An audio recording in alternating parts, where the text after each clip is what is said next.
Insider presents Geek Speak with Matthew Harris and Meredith Loughran. We cover entertainment, news, and tech with special guest appearances. So sit back and enjoy as we geek out together right now. Hello, everybody, and welcome to Geek Speak. This is a special episode. We are live streaming. It's 2 o'clock in the afternoon Eastern Time, 1 Central, and we've got a little bit of an echo somewhere. So let's see where that might be coming from. But let me drop the overlay here. Right as I'm scratching my ear. Hi, our special guest today is Ethan Murphy. We are waiting for John Lechago. Let me see. Ethan, do you have an external mic or audio going? I'm not hearing the echo, Meredith. I don't hear the echo either. I'm on a snowball mic. Oh, okay. You know what? It might be me, and I could be going insane. But Ethan Murphy, we're going to put you on the big screen, and I'm going to let you introduce yourself before we get into it. Okay, sure. Hello, my name is Ethan Murphy. I am a hardcore nerd and a comic creator, indie comic creator from the East Coast. Recently moved out here to the West Coast, LA, and I'm honored to be on the show. Thanks a lot for having me. All right, I found the echo. There you go. Matthew and I are fighting over the button there to get you on the big screen. You have big news. In fact, Geek Insider put out a press release for Echelon graphic novels. And it's pretty exciting. Can you talk a little bit about that? Sure. If I came on here and didn't, I'd be the worst guest ever. So I know, right? Well, first let's talk about the comics, Slate Ashe, and then let's reveal what's going on. And there's John, fashionably late. I know well. The kids. You guys have two kids. We might get buzzed actually, and at one point I will have to excuse myself for 5 minutes, as apparently I'm the only one that can launch my daughter's school link. Oh. They make it very difficult. So hello, Meredith. Hello, John. Welcome Hey, back. John. Hi. Hey, Batman, how you doing, brother? Well, we were just about to give Ethan the mic and let him talk about Echelon graphic novels. And, we at Geek Insider, we love getting the inside scoop, the inside information, and things like that. But I personally love the Genesis story, like where that came from and how it developed. And then we'll bring John in because he's part of this journey with you. Absolutely. He's a big part of this journey, actually. It's funny, I was actually cleaning out my old emails because I have a whole bunch of them from a while back, and I saw the first email John sent me as he was trying to get in touch with me. I had so many emails in my inbox that he literally the message he was trying to send to me kept bouncing back because he couldn't get through. But he tried for like a week, and finally he went through the website and got in touch with me. So when I saw the email, and all it said was, "Hey, I've been trying to get in touch with you for a week. Where are you?" It was kind of brought a tear to my eye of nostalgia. But to expand a little bit on the genesis of it all was that in 2018, John was doing his job and walking the floor at the LA Comic-Con, formerly Stanley's Kamikaze, and I had a booth set up, or a table set up in Artist Alley, where I was hawking my merch, hawking my books, basically. And as he came by, I saw this big, huge, shining face grinning at me. And he said, "Hey, so what you got? Pitch it to me." He literally said, "Pitch it to me." And I said, "Well, it's basically Big Trouble in Little China meets The Walking Dead, or Lethal Weapon meets The Walking Dead." And he goes, "Great, great." You've seen John, how he does this, "Great," with his head up like that. And he said, okay. But he actually said was, "Okay, what I'll do is I'll go ahead and buy 3 books. I'll buy 3 books because it was a 6-book series." He said, "I'll buy 3 books now, and if I like it, I'll come back and buy them tomorrow." Uh-huh. And I said, "Okay, sounds great. I like your smile." And I sold him the first 3 books, and I didn't plan on hearing from him again. But sure enough, the next day he came back and he goes, "Hey, how are you?" I said, great. Did you read the books? He goes, of course not. But I like you. So I'm gonna go ahead and so we just started talking about things, about other pop culture and other movies and John Carpenter and whatnot. And then finally, a while after that, he did read the books. He read the first 3. And that's when he emailed me because he was trying to see how the rest of the story finished. Because it was a 6-book series. Closure. He wanted closure, and I didn't give it to him. So, Mark. So that was the origin of our little journey. So you were kind of like an old school drug dealer. You gave him a little taste, and then made him come hunt you down for more. Exactly. He was smacking his veins like, "Come on, man, please." Better than drugs.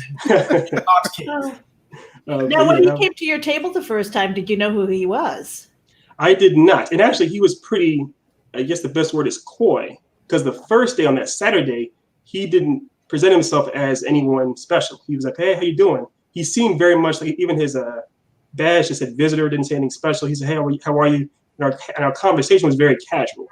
Then when he came back on Sunday, he did, I think he gave me his card, or he made it clear that he worked with Platinum Studios and other things that were going on. And I was like, "Oh, you actually are, very well connected individual." So yeah. Well, I was working for Platinum Studios as in development, and the cons usually I go with Scott Mitchell Rosenberg, who's he's the big cheese in comics, but his he was in evacuations. There was fires near his home. So he's like, "Oh, sorry, John, I can't make it. We're evacuating." So Right. It's just me, Otherwise, it would have been Scott Mitchell Rosenberg. Yeah. So now I want to turn it to John for just a second because, we know you through Full Moon Features, but in previous sit downs with you, you have mentioned this comic book connection, graphic novels, your love for them. Can you speak about that? What was the comic book that first got you in, and this journey to meeting Ethan? Well, oddly enough, actually, I was not that much into comic books or graphic novels. Gasps! And I was introduced to Scott, to the CEO of Platinum Studios, through a mutual friend of ours. And I had some conversations with Scott because I'm a trained artist, and we were talking movies really. But Scott liked the way that I developed stories, because that's one thing, that doesn't matter what medium you work in, is like, can you develop story and characters? And he loved my feedback, so that's how I got started. With putting my energy into Platinum Studios, into the development and stuff. So then all of a sudden now I'm in school. Now I'm learning quite a bit and I have to catch up. In this regard, Ethan is, he's my mentor. He is the Blasphemy. It's absolutely true. So I'm taking notes now, but previously I was pretty much a hardcore film fanatic, film student. And so this new world of graphic novels and sequential art is an eye-opener to me. Mm-hmm. Well, John, for those that haven't tuned in to your other interviews you've done with us, tell everyone a little bit about you, what movies you've been involved with, everything you've kind of in a nutshell. We don't have time for the whole long bio there. Yeah, and then kind of going into how we're developing Slate Ashe, because Exactly. That's very, very interesting. Okay, nutshell, crack. Most of my experience is in making movies, writing and directing is with Full Moon Features. I have done some independently as well, which have been successful in the micro budget realm. So last time we spoke, I did 3 of the movies in the Killjoy series, Killjoy, the Evil Clown, and that's been.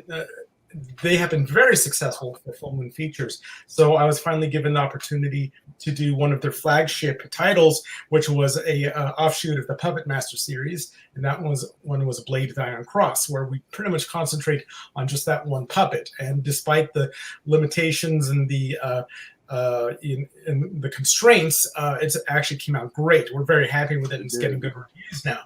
But then on the other side of things, a whole other side, working with Platinum Studios, I get to see how films are developed for pitching to the studios, because that's what Platinum Studios, I mean, they're not just a comic book company or comic book representation company, they're an entertainment company. They develop for film and television. And one thing that Scott does is he does like to look for new talent at the conventions and go to the small press tables. I was filling in for him. Usually we go together and I listen, but I was filling in for him. So this time I was like, yeah, okay, what you got? Pitch it to me, like a big shot. And which is fine because I love story, hearing stories. And Ethan was, had a great pitch, also a wonderful personality, very charismatic, of course. And so, that helps, definitely. So, but I'm like, okay, that's great. Oh, God, it's really fun talking to this guy. But honestly, I get so many comic books. When am I ever going to read them and stuff? So right before I left, I told him, I said, look, really, what you got to do one thing is you got to bug me. If you want me to read it, please nudge me. Bug me, because it's nothing personal, but I get inundated with so many comic books. We have so many comic books we still haven't read because it's just a ton. It's like a tsunami of material, and then they're trying to run a business and stuff. And Ethan bugged me. He nudged me. I finally read it, and I loved it so much. Yes, I finally got in touch with him and said, I need the 3 others. I need closure. And even then, after I got the others, I'm like, wait a second, the story's continuing. What's a continuing story, Ethan? What is it? What is it? You need another series. I mean, those story arcs. Yeah, those story arcs is like, if you have a good character and good background and stuff like that, I mean, they can go anywhere. And I really want to talk about Slate Ashe because this is the flagship for Echelon. Yes, ma'am. Yeah. The characters, it's kind of like well, we heard his 1-floor elevator pitch, Walking Dead meets Lethal Weapon. And but yeah, go in a little bit deeper there, Ethan. And I'm sorry, Meredith, I didn't mean to hijack your question. I think you were right on the right on track with where I was going with that. Go ahead. Yeah, so give us a little bit more of the info, the breakdown of Slate Ashe. What happens, who are they and what happens in a general setting of the 6-book story arc? Sure. So the basic element or basic idea is I grew up loving buddy cop movies, more so than I probably should have. And one of my favorite is obviously Big Trouble in Little China and Lethal Weapon, but my favorite character has always been Axel Foley. And Axel Foley in Beverly Hills Cop, if you think about it, it really is a buddy cop movie. Even though he seems like it's just about him, it's about him with Rosenberg and Taggart and everything. So Ashe is more or less my iteration of Axel Foley. And if you saw Axel Foley in a dystopian future on his 9 to 5, this would be him. And if he was partnered with somebody he didn't necessarily like, this would be him. So that's kind of the origin or the idea of the story. And the original Slate, the character Slate is directly inspired or based off of Fraser Crane. Because Fraser Crane, if you guys have ever seen Cheers or his show, has a tendency to annoy everyone he's around with his pompous airs. So I figured the best pairing would be Eddie Murphy with Kelsey Grammer. So once I had that pair, I had to figure out something to do with them, a journey or an adventure to put them on together. And that's what this book kind of got going. That's what it's about, essentially. Now, we've alluded to the fact that there's some big news going on with all of this. And before we reveal that, though, I do want to take a quick break. And then we'll come right back with John Lechago and Ethan Murphy, and we'll discuss more about Echelon graphic novels and Slate Ashe. And I was trying to talk my way to get to the right commercial. Now I'm there. So we'll be right back, everyone. Check it out. MobileEdge.com has award-winning products with innovative features and contemporary, edgy designs that empower you to look sharp and travel smart with your mobile tech. Your beloved, not to mention expensive gaming gear and mobile tech devices are an extension of you, so give them the protection and style they deserve wherever you go. Find them at MobileEdge.com and protect your tech with Mobile Edge. Bring it on. Hey Geek Insiders, Mobile Edge has a special coupon code for our dedicated listeners. Get 25% off your Mobile Edge gear using coupon code GEEK25. That's GEEK25. Geek out. And we're back with John Lechago and Ethan Murphy. Okay, so with the story arcs that you've had, John, I'm going to send this over to you. I mean, visually, that must have been very appealing. The story, the characters, and things.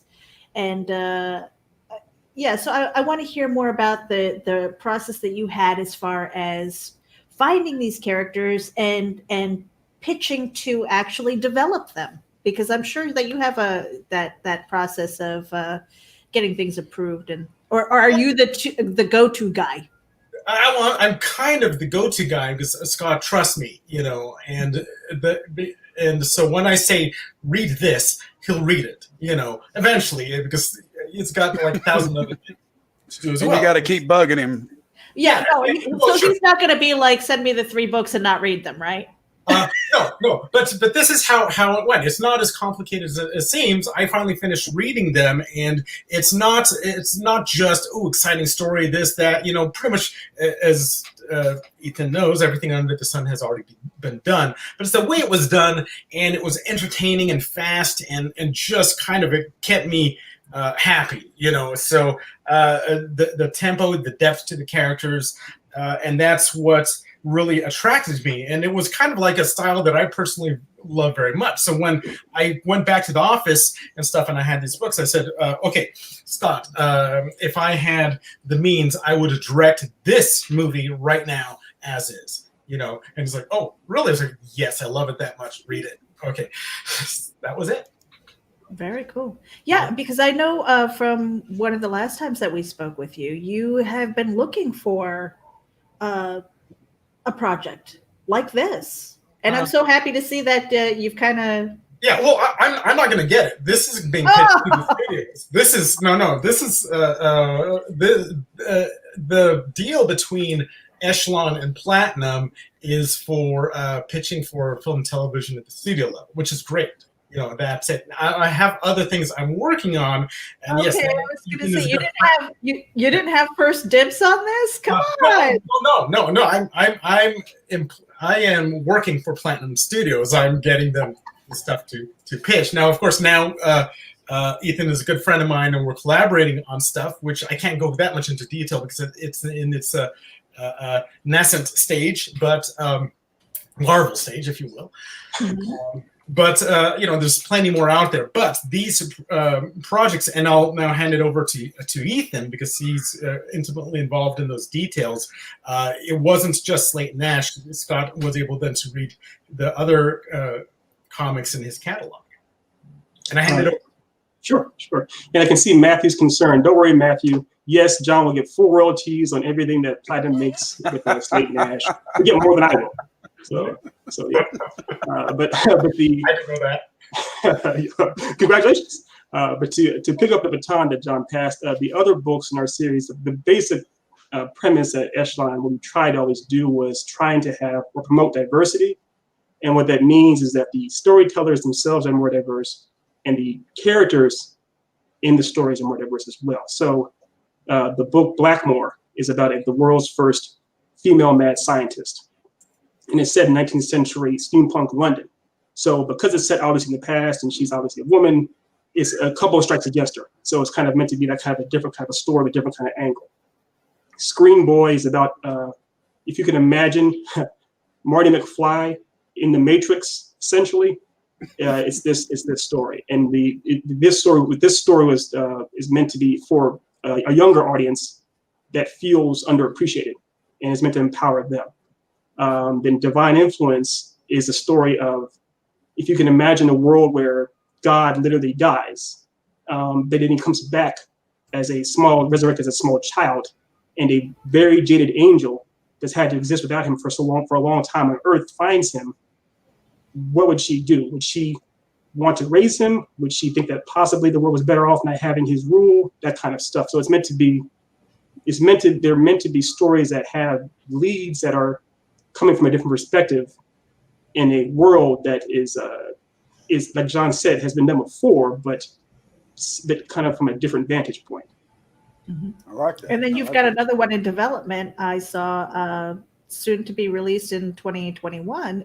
Ipswich. Yeah, perfect pronunciation. Yeah, perfect pronunciation. Right. Ipswich. And that story is long story short, it's meant to be a subversion of the high fantasy tropes. It's what if that gallant, uber handsome prince that everyone loves to death, what if he had his whole hero's journey, and instead of becoming, Luke Skywalker at the end of Return of the Jedi, he became Vader.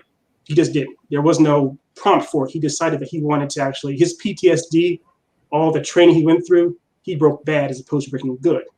And with all his assets as a prince, what would that do to the world, essentially? So it's nothing that hasn't been done before. It's a matter of us approaching it in a more stylized, unique way, as best we can. Some of my favorite stories of my own, start with that what if, just like what you've been saying, Ethan. What if this happened? And a lot of mine are good versus evil, God versus the devil. And like you said, since time began, we've had stories. Movies are a little bit newer for them, but the old saying is, you put 1,000 monkeys in a room with the typewriters, one of them's going to eventually give out Shakespeare. Yeah. But what I like to see is these fresh ideas, because what I'm sick of, and I know almost everyone I talk to, is the what do you call it? The reboots, of old shows or old movies.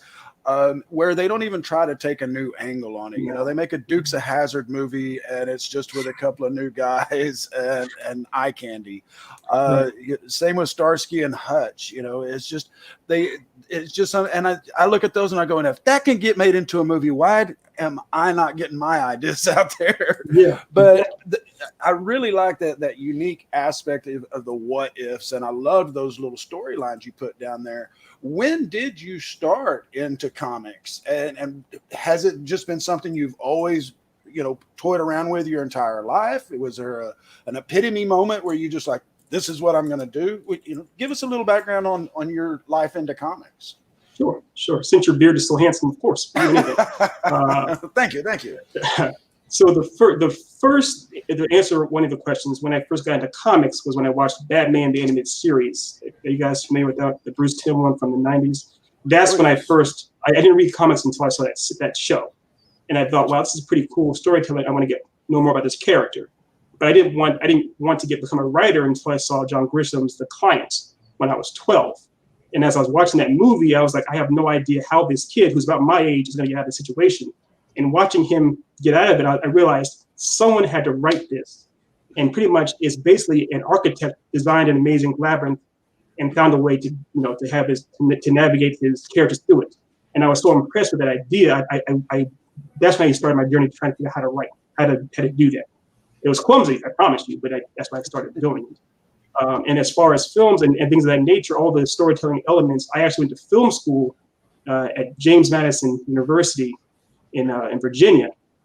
And as I was graduating film school, I realized that Hollywood is very, very hard to get into. And my brother said, well, why don't you just make them yourself? Why don't you just make them comic books, make two-dimensional movies, basically. And I was like, you know what? That's not a bad idea. It's got to be cheaper. So that's kind of how, I'm not sure if I answered all your questions, but that's kind of how it kind of coagulated, more or less. If I may jump in, one thing that I find interesting is that Scott Mitchell Rosenberg mentioned when I first started meeting him and said, directors who draw their own panels or creators that make their comic books, they're like directors. They're directing when they do that. They put the images together. So in a way, Ethan has started his directing journey, his filmmaking journey on paper, literally on paper. With his graphic novels and comic books, and now he's in Los Angeles. Right. But what's cool, I definitely appreciate that. But as John is very humble, I'm definitely learning and shadowing him on projects and things of that nature because he's a very good director himself. You guys have seen him do all kinds of stuff with Full Moon, where they literally pay you in a ham sandwich and want you to turn out, diamonds in half an hour. And I've seen him do just that. So I've been shadowing him and watching him eat his meal and just trying to learn the ropes from him. So as I called him Batman earlier, my nickname for him is Batman because I'm his Robin or Nightwing, learning from him essentially. So. No, then that's just too cool of an analogy there. Ethan, was there any kind of culture shock moving from the East Coast to the West Coast? That's like saying, is Niagara Falls damp? Yes. Yes, Niagara Falls is very, very damp, Matthew. It was the biggest change was, have you guys ever been to you guys are on the East Coast now. But I'm in Texas. You're in Texas. Oh, yeah, the accent I should have known. I apologize. Oh, very cool. They're really, Southern hospitality is a very real thing. And, growing up in Virginia, North Carolina, it's everywhere. You don't think about it. It's very common to hold a door for somebody, say, hi, how are you, ma'am? Nod at somebody, that kind of stuff. In LA, that stuff is very uncommon to the point where if you do it, people will be alarmed. So that was something that I had to get used to. And also the food, it's LA food. It's not Southern home cooking soul food. So those are the biggest things I had to get used to, more or less. Man, I would be so screwed in California because everything is sir and ma'am. I always hold a door for man or woman if they are coming behind me on the door. And, and I nod. I even wave on the back roads, if a car's passing me. And that's just a way of life. Yeah, absolutely. But yeah, that's what I kind of figured, that there'd be a bit of a culture shock. How long have you been out in California now? I just celebrated my 1-year anniversary on August 15th. I came out here to work on a project with John on August 20th of 2019. Yeah. Mm-hmm. And so half of the time you've been there has been during lockdown. Yes. In the first 8 months or so when I was out here, I was driving, I was working 60 hours driving Lyft and Grubhub. So when they said, now you're on lockdown, I was like, perfect. I'll gladly take that over Lyft to Grubhub immediately. So yeah.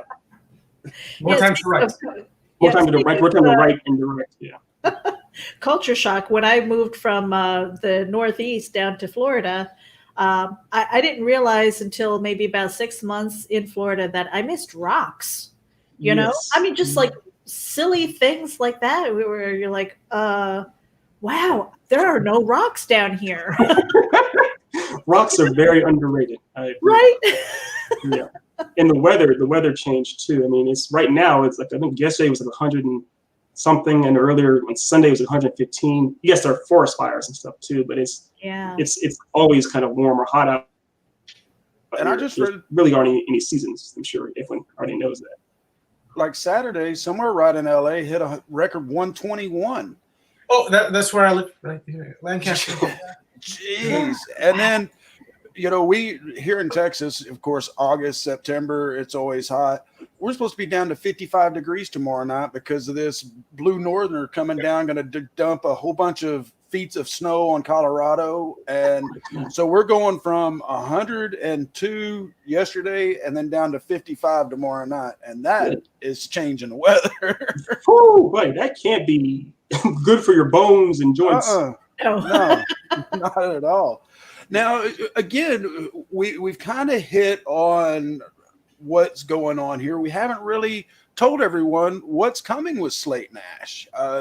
We've said that there's been this deal and you two have met, but tell everybody what has happened with Echelon graphic novels. What is that big news and what is next for Slate Ashe? You want to take this, John, or want me to? No, actually, you should. You're CEO of Echelon Novels, and you're the one that signed the agreement. So you do more than I do. Actually. Signed his soul. Oh, I signed my soul. But it was a very lucrative deal. No, but what more or less happened is that Echelon and Platinum Studios we have an official partnership now. And between the two studios, the Platinum Studios, headed up by Scott Mitchell Rosenberg, they're going to develop the Echelon properties, starting with Slate Ashe as the flagship title, into either a TV series or on Netflix or a feature film. They're working on that right now and helping the screenwriters, things of that nature. But that's the deal. It's for the film and TV rights. That's what Platinum wants to do. And in the meantime, I still get to work on all the stories in the paper side keep making the comics, keep making the stories. But Platinum Studios really wants to go full steam ahead with actually developing them into features. Yeah. Excellent. Very cool. Now I could definitely see it as a Netflix series. Like We're going to take a quick break, and then I've got a question for John when we come back. Okay, great. And take a quick break too.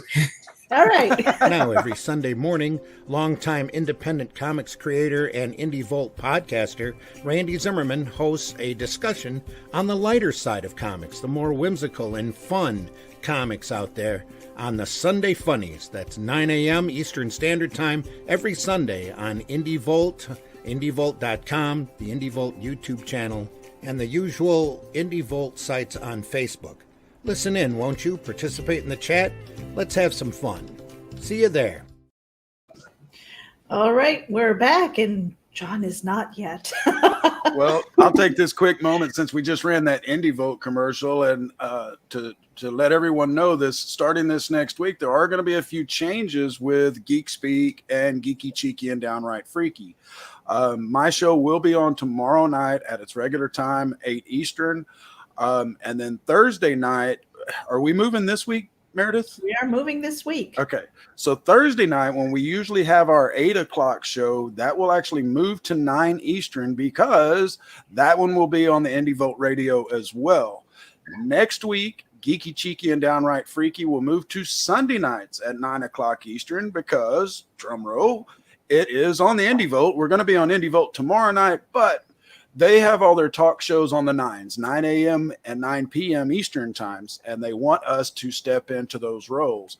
And so we will be on Sunday night at 9 o'clock with Geeky Cheeky and Downright Freaky, Monday night at 9 with Geek Speak, and then Thursday nights at 9 with Geek Speak. And then, of course, we'll continue to do these shows like this when the opportunity arises, because these will be rebroadcast on Fridays from 11 to noon on Indie Vote Radio.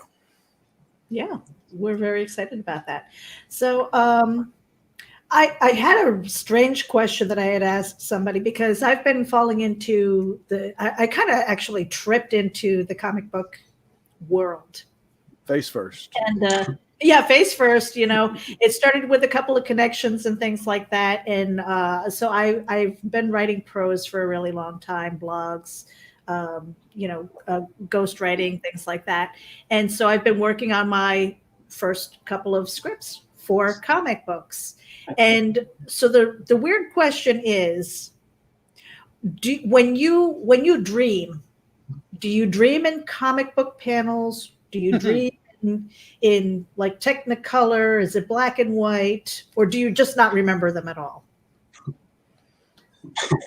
I do dream in almost movies or features because the way I see comic books is like two-dimensional movies. So for me, it's almost like they're blended. The discrepancy is so minor, it doesn't even matter on some level. Like, for example, if you guys are watching a movie like Logan, I can see Matthew's a fan of Logan. If you guys are watching Logan, there's a part in Logan, I saw the movie 4 times in theaters. It came out on my birthday, so I was like, this has got to be a message. But there's a part in Logan where Logan first sees X-23 that she has her claw, and the camera like slowly pushes in on Logan's face to show like his like shock at what he's looking at. That's a comic book panel. However, it's also a movie image, and that's kind of how, if you can train your brain to kind of think the same way, as far as like, we need to establish without words what Logan is feeling in this moment. It's synonymous. So I tend to dream in both ways, interchangeably. Mm-hmm. John, now that you're back, I'm going to ask you the same question since you missed it. A lot of times, when we get really involved in projects and things like that, I was telling Ethan that recently I've been working on my very own, my first comic book scripts. And I find myself that I'm dreaming in comic book panels.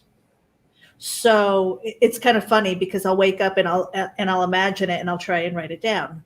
Do you dream in panels? Do you dream in Technicolor, black and white, or do you remember them at all?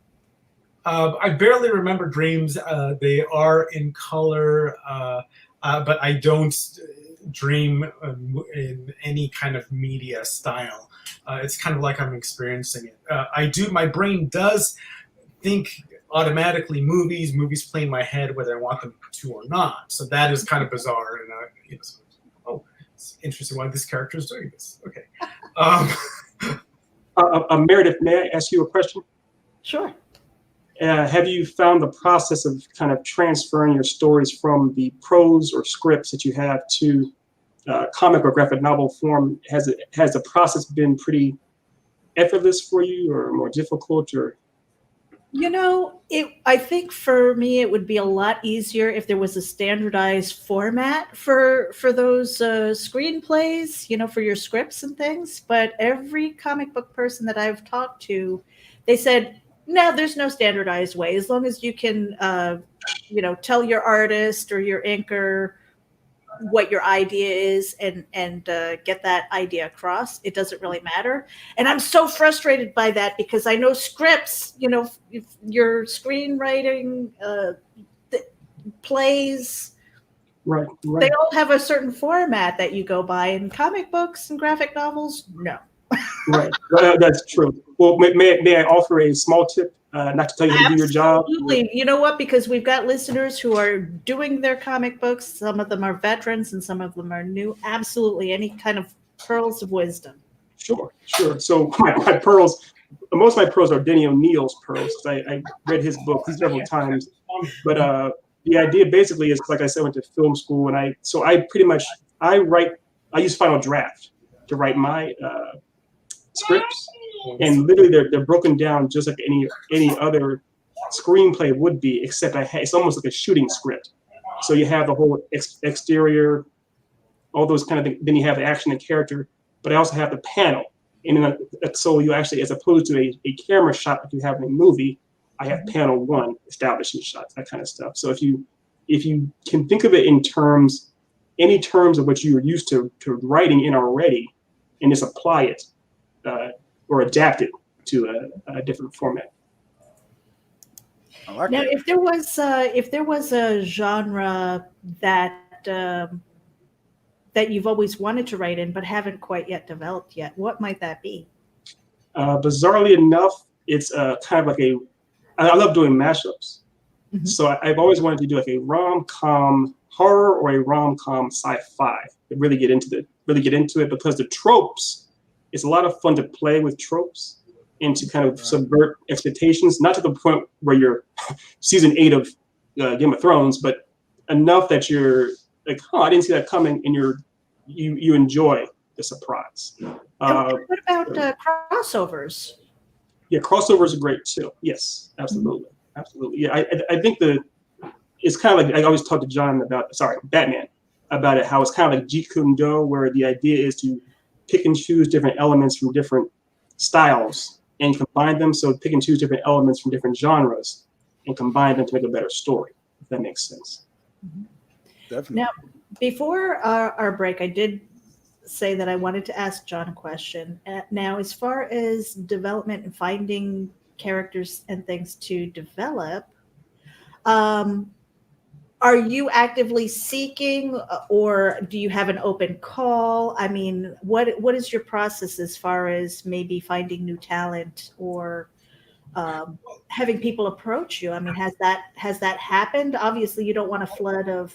Okay, with Platinum Studios, right? Mm-hmm. Okay, so here's the thing with Platinum Studios. Is that Platinum Studios is open to receiving materials that are for comic books. So if you want to send a script, it does have to be a comic book script, and it'll be looked at, or a comic book. That's fine. You do have to sign a submission release form, as all companies have you do. Platinum Studios does not accept scripts. It's just not what we do. And what's a little frustrating is that we get a lot of people sending it because we're on a list somehow, and I've tried to get Platinum Studios off those lists, on the list of production companies that accept scripts. We don't accept screenplays. Occasionally, on rare occasion, we might as a writing sample, but that is once in a blue moon. So comic books, yes, and you can find Platinum Studios online and go through the website and do that. It's a bit of a process. If I may interject real quick, one thing that I did back in the day when I first started hitting up a comic convention circuit, I bumped into Dan Didio, who was I'm not sure if he still is, but he used to be like the top dog at DC Comics. And I bluntly asked him, what do I need to do to get into comics? And he said, do a pitch comic. And basically what that is the equivalent is you make about 8 pages, you tell an 8-page story or so, where you find an artist that you can afford, you tell the best story you can in 8 pages. And if you're able to, get fortunate enough to have anyone, a studio head or an executive, what have you, or even, someone that works in the comic business, you can hand in the 8-page pitch comic. And it's much easier to read through an 8-page pitch comic. You also can show them your skills at being able to tell a sequential story using paneling and everything else. If you can do something like that. Yes, writing an actual script is much cheaper and probably easier, but something that'll catch someone's attention and can get your foot in the door somewhere is doing a pitch comic. Mm-hmm. Now, Ethan, can you tell us a little bit about your creative team?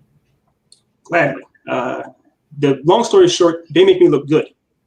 So the bare bones of it is my co-owner and partner, Veronica Smith, is my colorist, and she can take the most drab, unamusing, unrock-like thing and make it the most beautiful rock you've ever seen.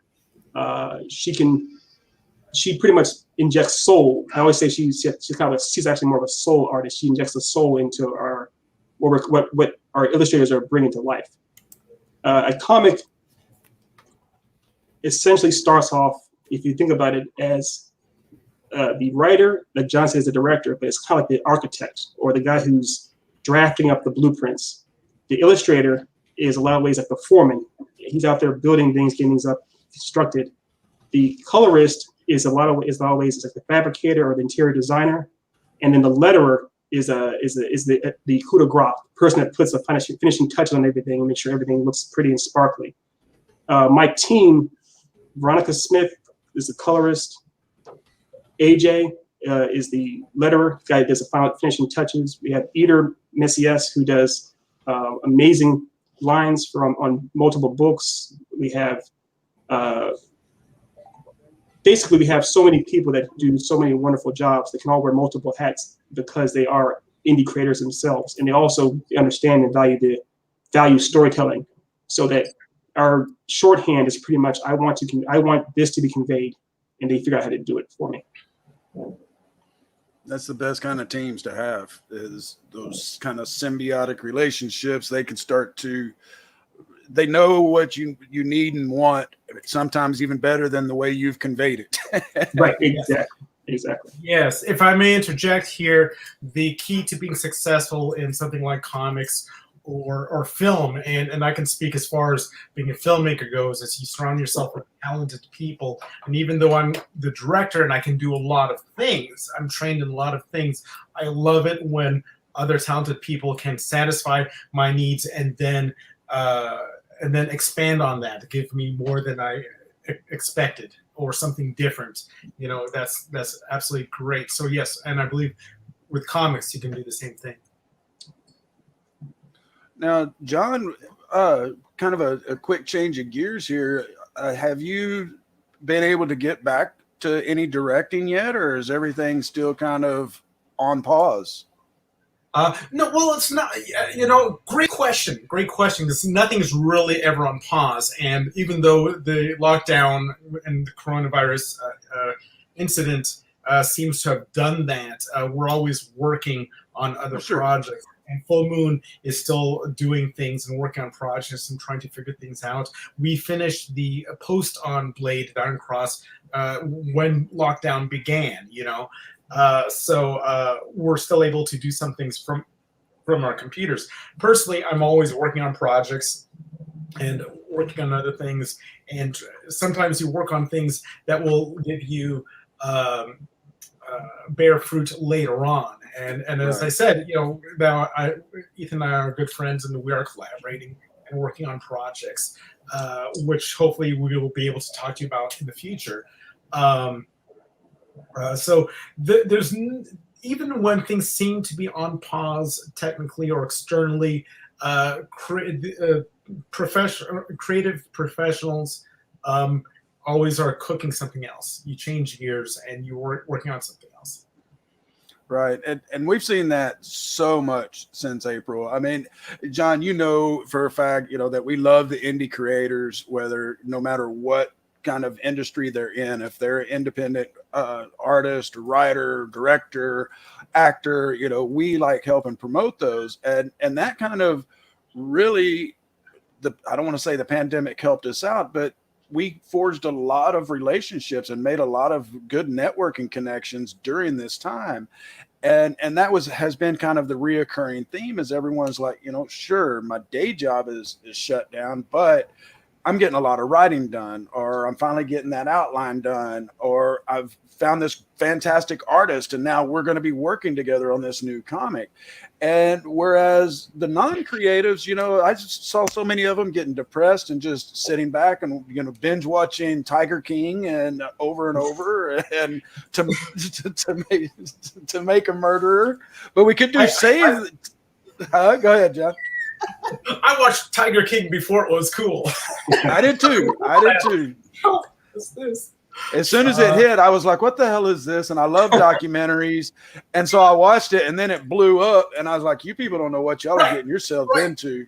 Okay. See, you know exactly.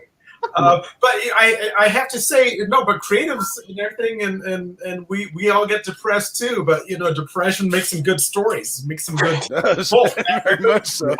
Depressed. What am I going to write about? So, I'm not sure how it is for you guys, but if I don't get to create, I get depressed too. Right. It's a part of it. Cycle. Then it seems even worse. Sure. Yeah, because we're going to be right back after we give a little bit of love to Doctor Who, Legend of the Traveling TARDIS. This is the Legend of the Traveling TARDIS. Follow us on Facebook, Twitter, and Instagram. Subscribe to us wherever you listen to your favorite podcast. Also catch us on the HWWS Web TV YouTube channel. Subscribe today and become part of the legend. All right, and welcome back to Geek Speak with our special guests, John Lechago and Ethan Murphy. And in case anybody missed it earlier, Christian Basil was in the house, and he told everyone that he dreams in Pornhub. All right. I wish I had his dreams. I don't know if I'd want to. I might wake up more tired than I went to bed. And this went sideways real fast. That sounds like a Pornhub pun, but it's right. Okay, so we were talking about. I'll be back in 2 minutes. My daughter's class is starting online. I just have to. You got it. We'll see in a little bit. So speaking about pencils down, there were a lot of people who like Matthew was kind of alluding to, that they put their pencils down, and I don't know about anybody else who's listening. I know Matthew's been busy. Ethan, you've obviously been busy. I've never been busier in my life than when we were dealing with the beer bug, which is what I'm going to call it, because I don't want to get a strike or anything like that. Fake news. But no, I mean, seriously, very, very busy in all manner of creativity and things like that. I mean, have you found yourself kind of saying, all right, I mean, are you constantly writing? Are you looking at other mediums to expand into it? Not necessarily talking about Platinum Studios and developing that into. Is it movies? Is it going to be for TV? But I don't know. Maybe I see a lot of creators kind of launching their own podcasts or doing other things. What do you find yourself occupied with, or are you kind of like on the straight and narrow, like this is what I'm doing, and you've kind of got that path set? No, I'm definitely spreading out, doing all kinds of things, as many things as possible. Like most people, I do have a podcast. I have two. One that we started about 1.5 years ago, then one that did start up during COVID. It's called, you can find it at the website. I'm sure there's plugs later on, but it's so yeah, I've been doing the podcast thing as well, where I have a chance to talk to other people about what they're doing during the pandemic and whatnot. And as far as writing, you probably can attest to this, maybe even Matthew. You can't really. It's hard to write every single day. So what oftentimes happens is it's your brain will still be writing or will be working on the story, and my brain, because has been less fettered with, having the day job, 10 hours a day, I'm able to think about my stories a lot more, and I'm able to write better stories and construct better worlds with my teams, develop things more. Even working with John, we're working on now. Both of us, it feels like we're running on at Mach 6 as opposed to sledging through the mud like earlier we would have been doing. So the I hate to put it this way, but the pandemic in a way kind of liberated our minds to just be more free to do what they need to do to find their happy place on some level and create, or even on some sense just take a breather, take a break, pause, and think about what you're doing and stop and go ahead and try writing or try drawing or try doing whatever you got to do. That's a very good point. You mentioned when you're having to work all day and your brain is on that, and then when you do try to get creative, you've forgotten a lot of the stuff that you had thoughts of throughout the day. And I don't know if you're like me, if when those times when I try to lay down to go to sleep, I can't, because my brain won't freaking shut down. And then it never fails. Right as you're falling asleep, you get a great idea and you go, oh, that's so good, I'm going to remember that in the morning. And you wake up in the morning and you're like, son of a bitch, no, I can't remember it. And that is why Meredith and I always suggest keeping your handy dandy little notebook by you, because trust me, folks, you will forget some ideas that you are so sure is $1 million idea and you're never going to forget it. And you wake up the next morning and you will spend a week trying to remember it. And you might get lucky. It might come back to you if the brain chemistry hits just right. But, and then like I was saying, my brain just doesn't shut down. And then I end up not getting in much sleep. I wake up tired, and then it's just a domino effect. And one thing that, I kind of hate to say this because it will sound like I'm bitching. The pandemic kind of almost put too much work on my plate at times, because when I'm writing my stuff, I'm not actively making money, but I have all these other people paying me to write stuff. And you got to pay the bills. You got to keep the lights on. We all got to continue living. And so and Meredith gave me a tip the other day, because I've been so bad about, all right, I'm going to stop working at 7 o'clock and I'm going to start writing my own stuff for 2 hours. Well, by the time that 7 o'clock comes around, the last thing I want to do is write. I'm brain dead. I've been writing, researching crap all day. I just want to veg in front of the TV, smoke a bowl, and go to bed. And so, but she told me that she started doing hers where she works on her stuff first thing in the morning and then breaks into everybody else's stuff. And that's what I've got to do, because I did really good with my New Year's resolution of I'm going to be up by 7 a.m. and to work by 8.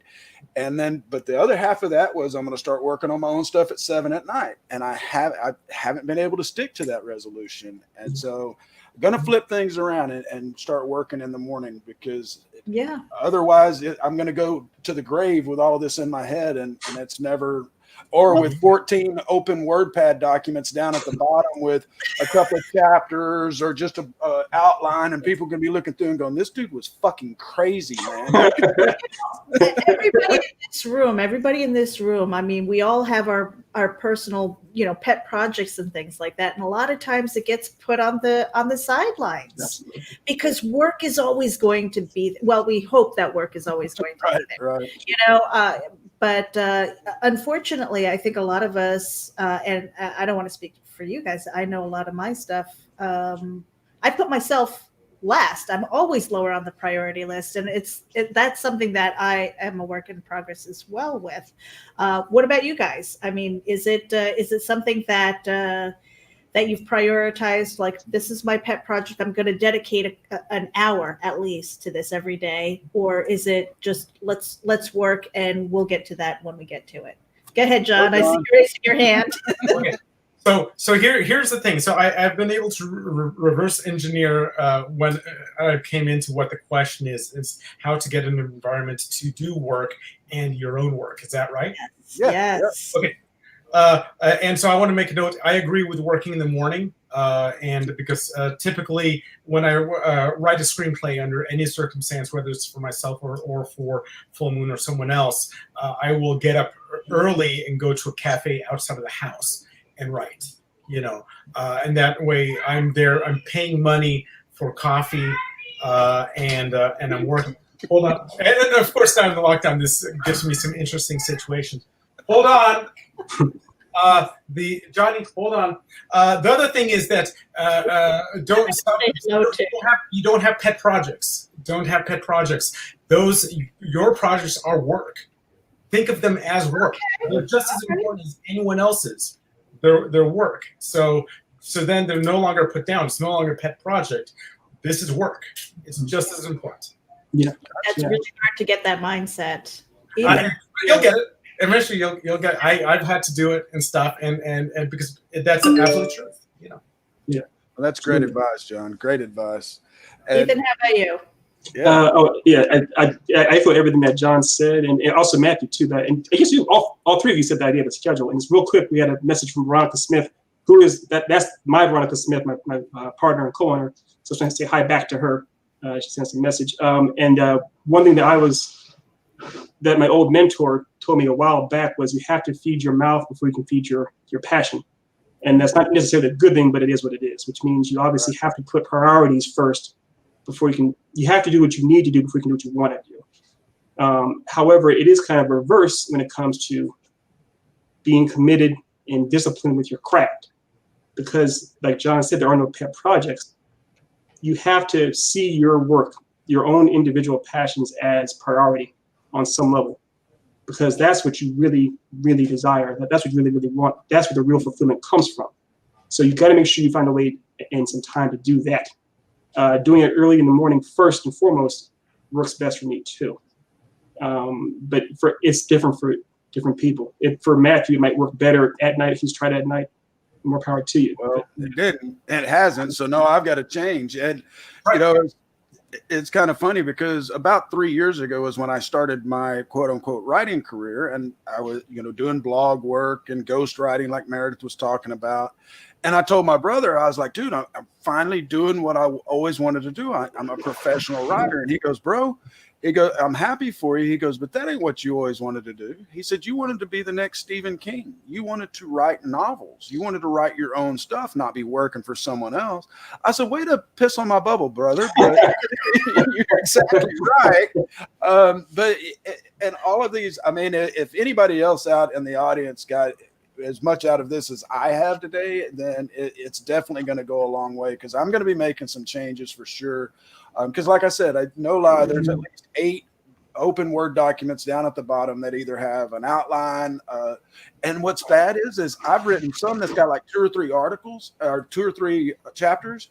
And I'll go in and read and go, this is really good, but where the hell was I going with this? And what was I drinking when I wrote it? Because I don't remember it. It's just one of those, the muse comes in, you're like, you just go into auto typing. And so my little tip on that is, folks, write your ideas down, because you think you're going to go back to it the next day. And if you're undisciplined like I have been, it could be months. So keep notes and write your ideas down. We're kind of wrapping up here on the time.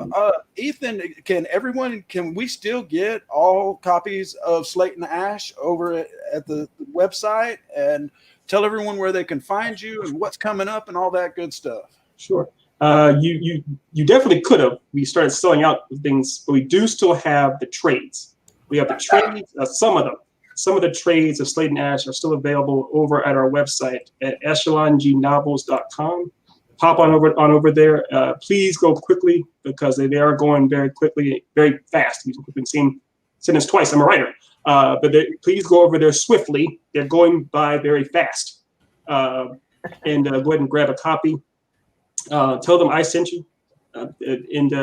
Yes, we are doing reprints. We'll have everything available very soon in stock. And one last thing, as a tip that might help anyone and everyone, especially in a comic book game, what helps me stay going or stay motivated is having a totem. And what I mean by that is if I try to create a project, as soon as I can, I try to attach a character or visual image to that. And my idea is like now it's real. I see it as real. One of the first things I did with Slate Ashe was I had Luigi, I had artists on that, draw Ash. And once that happened, it's like, okay, now it exists. It's no longer a abstract concept in my brain. It's real. So if all else fails, even if you have to do it yourself, draw something, make it tangible. That's all. And also, I'm sorry, one last thing too. I keep on saying one last thing. We do have a podcast. You can either go to the CIP network or go to Echelon G Novels and find the podcast through that. I was going to ask you about the podcast. Are you actively seeking guests and things? Like what type of guests are you looking for? Yes. So I'll go ahead and drop this bombshell now. This was all one big elaborate coup. I was coming on here to get Matthew and Meredith to come on our podcast. I don't know if it worked. You'll find out. Sure. Yeah, come on. The podcast is actually for writers. The whole idea is called Creativity in Progress. The idea is that we use it's like D&D meets storytelling game show. We roll a die to pick the genre. We roll a die to pick the setting. We roll a die to pick the character archetypes, and then from those criteria, we create a whole story. We come up with it together over 2 parts, and we have one of my artists is right there on the show. So in real time, she draws the characters right there for us too. Wow, I love that idea. Yeah, it's a fun time. It's a fun time. So yeah, you're both welcome to come on. When we're in the green room Anytime. and this broadcast ends, we're going to be picking his brain and getting some information about that. Right. We've got a lot of people who are interested. Take it away. John, same to you, buddy. What's coming up? Where can people find you? Is there places they can follow? The full moon. Oh, you know what? I've got to. Or Platinum Studios. Well, I mean, we dropped the Platinum Studios. I'm going to drop that link again. Yeah, and also let me give you Platinum Studios, the entertainment site. I'll send you a link for that. Platinumstudios.com. There's news there. I mean, our biggest news is the partnership with Echelon, which is great.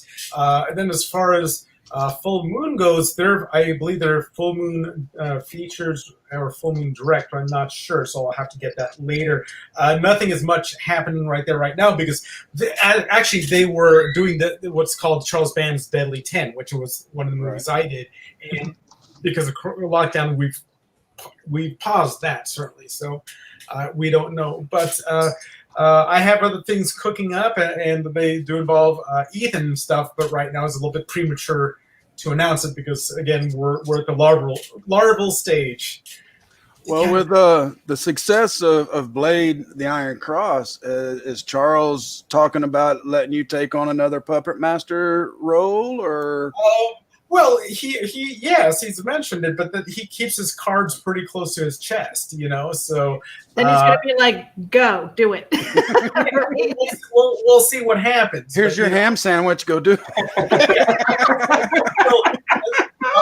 Until then, I'll explore other things or have other things working, and the moment that something a little bit more concrete happens, then I'll let you guys know. Definitely. Definitely.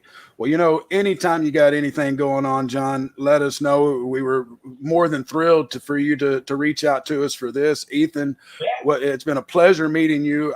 I'm really excited to see where this goes. I'm hoping here pretty soon we see it on Netflix as a series, to where it gives you a little bit more leeway as opposed to a 2-hour movie, and we can still have that rated R aspect on Netflix. But same thing goes for you, Ethan. Anytime that there's any breaking news, press releases, don't hesitate to send them over to us.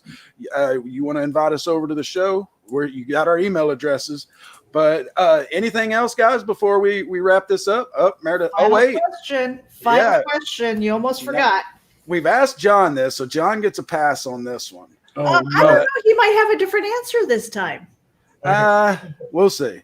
Ethan, one question we ask every one of our guests, in which you've seen some of the podcasts, so you may know what's coming. You might be prepared for it, but if you could go back in time and give your younger self one piece of advice, well, what would it be? It'd be the same piece of advice that my mentor gave me years ago, is to embrace the unknown as opposed to fearing it. Oh, I like that. I like that a lot. One of these days, we're going to do a whole book on all of these quotes that we've gotten, because we've gotten some really good gems. And of course, I'm going to voluntold Meredith to go back through all the episodes because there's like 180 now videos. Congrats. That's well done. Very well done. Thanks so much. Well, gentlemen, again, thank you for joining us. Wait a minute. Does John have a different answer for us this time? Oh, yeah. What advice would I give my younger self is just speak up more. Just don't worry about the minutia. Don't worry about the details. Put the project forward.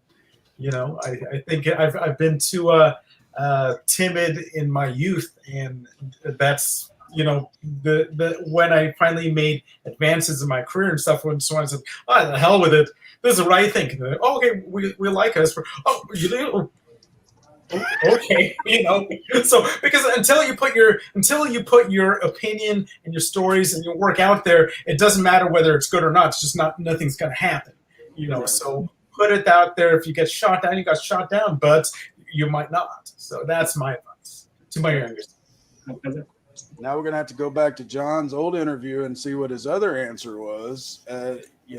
Compare them. And we'll just have a book of John. Book of John. The book of John. I think there is a book of John there. Yeah, someone might have beat me to that idea. Plagiarism lawsuits. Yeah. Yeah. Yes. Well, all right, folks. Well, make sure you tune in tomorrow night at 9. Or no, I'll be on regular time tomorrow, 8:00 Eastern, here on our YouTube, on our podcast, or not our podcast. That comes the next day. But Facebook, all of that, you can listen in just as normal, but we will also be international on Indie Volt Radio. And then we'll see you again on Thursday evening. Yeah, at 9:00. Have we spoke to our guest for that one yet? I am chasing them down. That's what I do. All right. But anybody who's listening right now, if you head over to the Geek Insider YouTube channel, please hit the subscribe button. We are trying to grow our network. And in order to grow our network, we have a louder voice and a broader voice to promote you. Did you like that? Yes, that was great. All right, guys, stick around. We're going to wrap it, and then we'll stick around for a minute and talk. And then we'll. All right, Matthew, you got the button, or you want me to hit it? No, you get the button. I'll get the music. All right, you guys have a great day. And then I say that and can't find it. There we go. You've been tuning in to Geek Speak with Matthew Harris and Meredith Loughran, a Geek Insider presentation. Subscribe to the Geek Insider podcast on your favorite listening app and sign up for the newsletter on our website. We also have advertising opportunities through the website, podcast, and newsletter. For details, contact advertising at geekinsider.com. This has been a Geek Insider production. Thank you for listening. Geek out.